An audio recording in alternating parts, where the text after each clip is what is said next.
What's good, fam? It's Alexus Rhone, host of hashtag Crazy Aunties podcast, where we are guardians of an unfiltered truth. And we here love to pay homage to our relatives with flavor. I try as best I can to not call them crazy because, again, Dave Chappelle said crazy was dismissive. So we don't say crazy. We just say flavor. I am here with another crazy auntie. Yay! It's Carolyn Wysinger. She is the host of a podcast, C-Dubb Show. And we are here hanging out. We just wrapped all of our sessions at the Exceptional Women in Publishing Conference in San Francisco. This has been a rich experience. I mean, how's it been for you? It has been awesome. When they were inviting me to come to a publishing conference, I was like, publishing and podcasting, And then I got here and it's a whole bunch of podcasters. Exactly. Oh, yeah. So and you're talking to one right here. Stop podcasting and publishing goes together. That's right. Absolutely. Because both would tell stories. So speaking of stories, one of the things that I always ask all of my guests to do is to give me a different word for crazy. So we don't want to be crazy is dismissive. So give me another word for crazy. Unstable. Okay, who is your most unstable relative that we're going to pay homage to today? My crazy, unstable my entire family is actually crazy, so that's a subjective question. But my aunt, I don't know if I should say her name. Give her a nickname. They don't know her. Her name, I'll just say, is my aunt whose name starts with a B. Okay, Auntie B? Yes, Auntie B. Yes. Okay, Auntie B is unstable. Mm-hmm. Okay, what's the story on unstable Auntie B? Me and Auntie B have a very acrimonious relationship because Okay, now you know what? She used that word because she's an English teacher, acrimonious. I mean...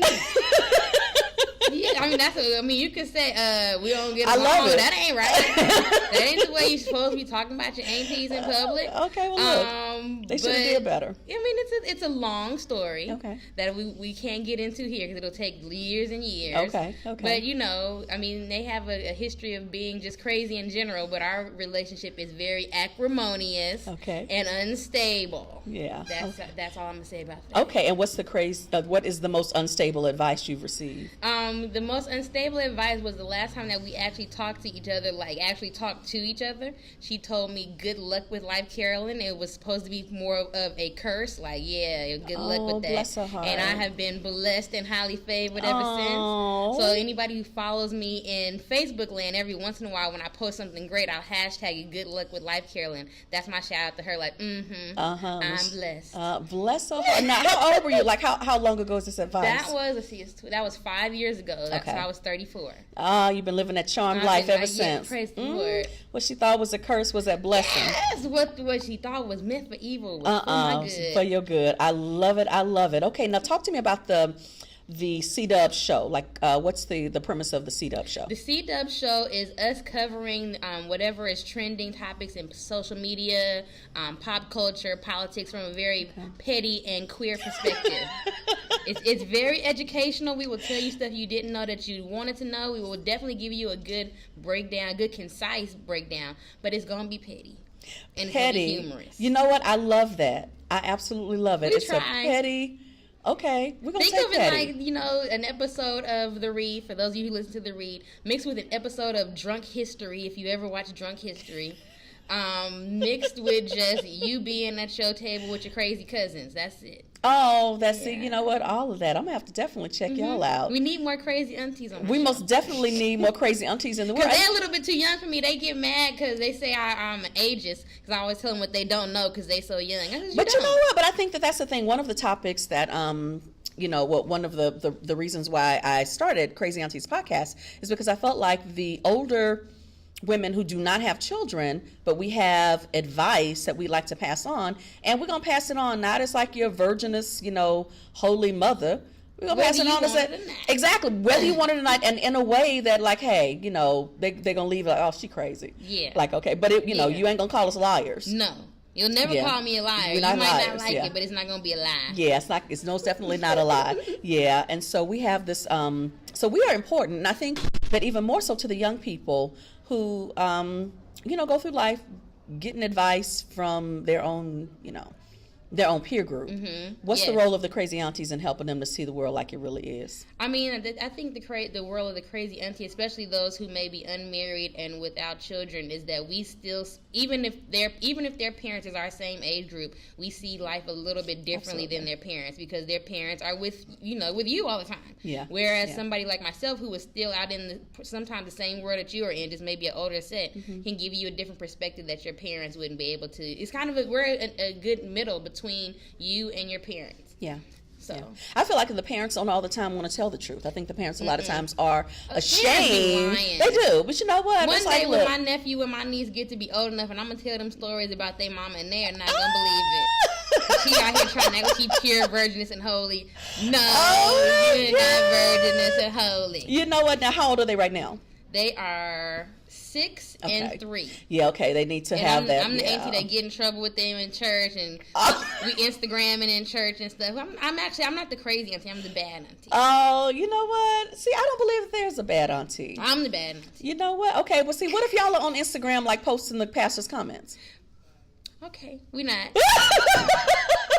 Look, I tried. One time I did give my nephew a briefing about being a good little wingman. He halfway understood. See, Sometimes I have to give him a rebriefing because he's only 6 and he's not gonna remember. Okay, but again, that's what we do. But look, that's what teachers do. We continue to like do again. I'm the crazy auntie of my goddaughters and my niece. Well, my goddaughters. They all call me auntie because I'm older, but they are teenagers now. One is 17 and the other one is 14. And so their mother was my cousin. I produced adult nights of storytelling, and at one of my nights she told a story, and she was telling it about her crazy dating situation in her early 20s. Her daughters were in the audience. So, but they were old enough to handle it. They needed to know, Like, and look, good. but the other thing, they needed to know that it all worked out. Yes. So what happened in your 20s did not define, it happened. She did it. It all makes sense in the end. Absolutely. And you're still here. That's right. Right. It didn't define her. Like, she was able to go on and have these 2 beautiful, young women, and she was able to and it warn helps them. your children connect. Like, I found out with students, it help your children connect with you as well, because they, like with teachers, they think that we like live in the supply closet and like we don't come out. Like, I was telling the other day, students who cheat on their tests, like they copy and paste stuff, they think that we must still grade stuff like with a quill and like ink Bless or their something. hearts. They don't understand crazy technology. auntie. Yeah, Luckily, they have a crazy teacher who tells them. And like whenever I have a sub, I have to come back and remind them, you forgot your teacher is crazy. And then they're like, oh yeah. Let me show you a trick. I can look. My mom used to always say, I can show you better than I can tell you. Right. So that's some for real crazy. Exactly. Some crazy women stuff. Now, what was the workop that you? Because you were on a panel. What was the content of your panel? I was on the Our Local News panel. So it was a couple. There was a couple of people who were on local newspapers. And there was myself, who runs a podcast that's locally created. But I mean, of course, we cover topics all over the country. And actually, one of our podcast members is in Baltimore. So it was really about how are you servicing your local community? How do you build trust with your readers? And just how do they know that you are actually there in that community that you're talking about? Well, this whole experience has been so rich for me. But you're local. How's it been for you? It has been interesting for me because so many of these women are in, I think anytime I come to a conference in San Francisco or Oakland, I'm always shocked. I don't know why, by how many people are in outlets that I use regularly and who are right here in my community. Every year I go to the Lesbians Who Tech conference, which is like, I think they said 3,000 queer women who are in area of tech, who work for Facebook and Instagram and Snapchat and what's that other one, Pinterest and all of those companies, and they're right here, like living next door. So for me, that's the interesting thing, is just seeing how many people are right here in community with me in positions where we can all work together. And what's your takeaway for the day? My takeaway for the day is actually that how important what I do is in the space of publishing, and then even just based on some of the questions that were asked in my panel, how podcasting is still a space that's being developed. That, as I said on the panel, we are just celebrating our 1 year of the podcast. Oh, congratulations. Yay. And we're like old heads now. Like everybody and their mama, every time I get a new friend request on Instagram, such and such got a podcast now. Such and such got a podcast now. And I'm like, we only been doing this a year. How are we the old people? So, yeah, but it's still a space that's being developed. Like, how do you promote your space? Yeah. How do you get on the level of some space like The Read or something like that? And just how do you monetize it? Because, you know, it is a lot of work, as you know. It's a lot of work. A lot of time. How do you get paid for what you do? So it's still a developing space. I loved what Sarah Glover, she's the current president of the National Association of Black Journalists. She's at this conference as well. Right. She was at our opening plenary session. And I love that she said that how many talented content creators there are, but what does it mean if no one is out there? If no one is listening. And what does it mean if you don't? One thing that I've learned, because I went to another panel where they were talking specifically about using Instagram. And, you know, we're in a day and age where a lot of people have so many K users, of 1,000, 10,000 users, but not very many of them know how to actually, they can drive people to their Instagram, but when it comes to moving things actually in community, becoming a known voice, they don't really have the knowledge of doing that. So I don't want to like toot my own horn or anything like that, but I'll say with my own little 2,500, I think that there are people who have thousands of followers who still don't have the reach that I have, and that personally makes me proud to know that that's what we have built, you know, through blogging and through using the podcast. And I think that speaks to a larger lesson or understanding that I think we need to know as a community, is that we're always trying to qualify something based on the quantity. And that's not a good formula. My friend used to always tell me, okay, so if you think you big time, move something. Bam. And I see people all the time who have lots and lots of followers who can't move nothing.